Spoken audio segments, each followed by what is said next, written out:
আর এখানে খুব এফেক্টিভ দেখলাম, মানে খুব এফেক্টেড দেখলাম জায়গাটা। বিশেষ করে আমি আস্তে আস্তে যেগুলো দেখলাম, মুরগির খামার বলে এগুলো সব ডুবে গেছে, এগুলো ড্যামেজ হয়েছে দারুণ। তারপরে মাছের, এই এলাকা তো মাছের জন্য বিখ্যাত ছিল, হ্যাঁ, চৌদ্দগ্রাম, দেবিদ্বার, কুমিল্লা এসব জায়গা। এখন এখান থেকে পোনা মাছ হতো, বেশিরভাগ পোনাই যেত। তো এবার ভীষণ ড্যামেজ হয়েছে।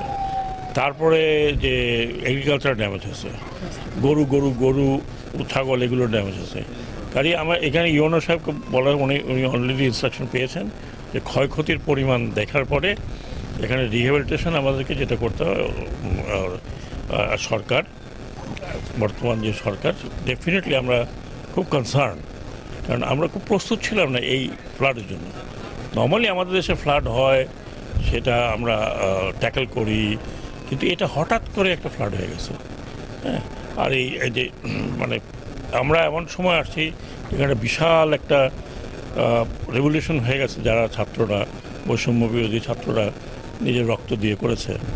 তো সেই জায়গাতে আমরা আশা করি যে আমরা যদি প্রপারলি টেক কেয়ার করতে না পারি, তাহলে আমাদের মধ্যে বাকিদের মধ্যে কী তফাৎ থাকবে।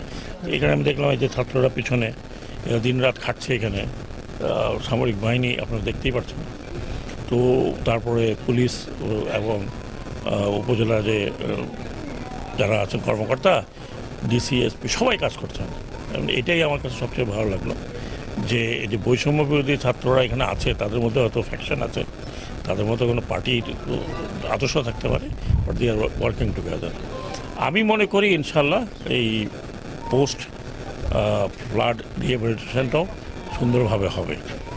এবং আশা করি, কারণ আগে তো ধরেন একটা পলিটিক্যাল আবর্তনের মধ্যে হতো, এখন তো আর পলিটিক্যাল আবর্ত নাই। সেই জন্য আশা করি যাদের যা প্রাপ্য ইনশাল্লাহ তারা পাবে। আমি এটুকু বলবো, এবং আপনাদের সকলকে ধন্যবাদ।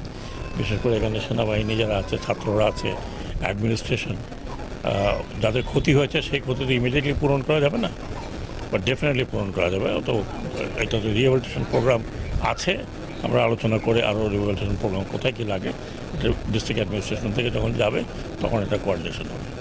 Thank you.